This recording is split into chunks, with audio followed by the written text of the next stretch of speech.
and welcome to another episode of the Margin Max Minute. I'm Paul Ayers, your business coach, and I am so happy that you are part of the Fit Professional One community of business professionals. Working hard to be fit in business is something that we all work to do. My editor, Nova, she's done a great job pulling together the first 9 of 10 strategies to reduce costs for 2024. The last one today I want to talk about is number 10, reducing discretionary expenses. So my reference for this particular Margin Max Minute is actually the book I wrote, and there are more than one section in there that handle ideas for reduction of discretionary spending. What is discretionary? Discretionary means we don't actually need it for our business, but it might be nice. Creature comforts. For instance, I had a discussion with a young professional that I'm working with few days ago about their organization and the fact that items like having more time during the day, adding 60 days to maternity leaves, having ping pong tables in the cafeteria, having a snow cone machine in the cafeteria, things like that, a water purification system in your break room, different kind of things. When you have city water that's designated potable by federal standards, to put in a water purification system as an example is a discretionary expenditure, and sometimes it's quite expensive. Our local vendor that provides those, it's quite a big number and turns out to be a 4-figure expenditure annually. Now that's a big cost for a small business. What you need to do is make sure that your discretionary spending, in other words, those items you don't really need, are in fact making a difference through productivity. Sometimes we do want to spend those. For instance, marketing and advertising optimization. The world's changing. We're all trying to figure out social media marketing.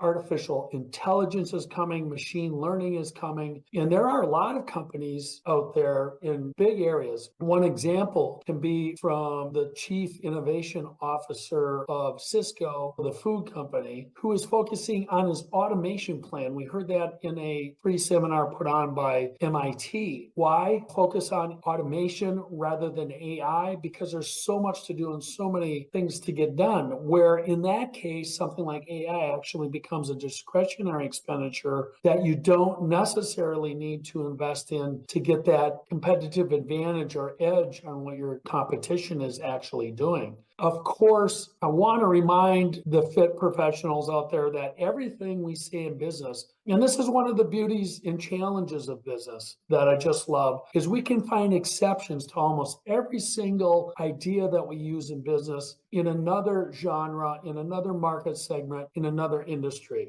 So keep that in mind as I'm going through these things. Another example, when we're taking a look at maximizing our expended dollar and we're considering discretionary items, one of the items that tends to fall by the wayside is employee training and development. This is changing profoundly in the recent months, especially, and again, with the advent of artificial intelligence and machine learning. Now, it's not so much driven by that, but it's been a wake-up call that the world's changing, they're updating skills, and we as employers have to catch up and keep our human resources productive and effective in what we're trying to get done for our customer base. So that's an example of a discretionary expenditure, whereby you might not need it next week, next month, next year, but you're going to need to address it sometime in your 3 or 5 year planning horizon in order to keep your team competitive with what they're trying to do in the future. Another one that's really interesting and is becoming an easy one for most of us to cut, and that is travel and entertainment expense. So many of the old school sales organizations, sales managers, and sales people have banked on the fact that they have a budget to hit the road, spend time with people, create relationships. The advent of Zoom that I'm using right now to record this Margin Max Minute has changed so many things because it seems like the next best thing to being there. And when we do that, we try to spread ourselves thinner in order to get that done. And what's happening is we're starting to have to develop a different set of skills in order to be effective on Zoom, to be effective on the telephone. It's interesting. More people are picking up the telephone than they used to. And it still has a bit of a demographic slant to it where the 45 and older employees tend to pick up the phone and the 45 and younger tend not to want to pick up the phone. They still want to handle things online. But that gets back into travel and entertainment expenses. You really ought to take a good look at those to see just what and where you're going to spend them and set your objectives. This is one way to get that done when you're trying to decide what travel and entertainment to cut. Just what do you want to accomplish by the expenditure of cash and time in doing that travel? So it drives better preparation into what we're trying to get done.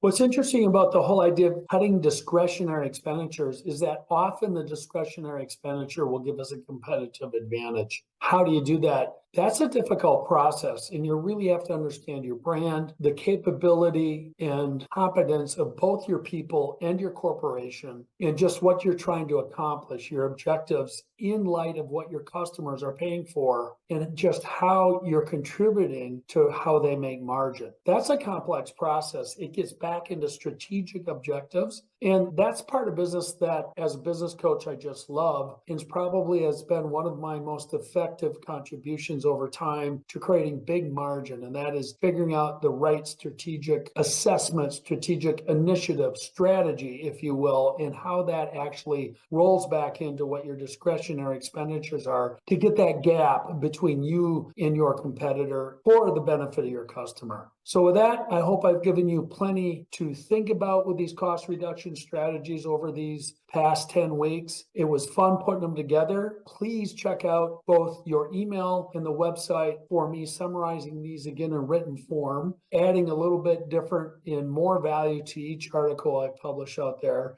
I'm thrilled to do it. I hope you have an excellent week. Until next week, get after it. It's time to get to work.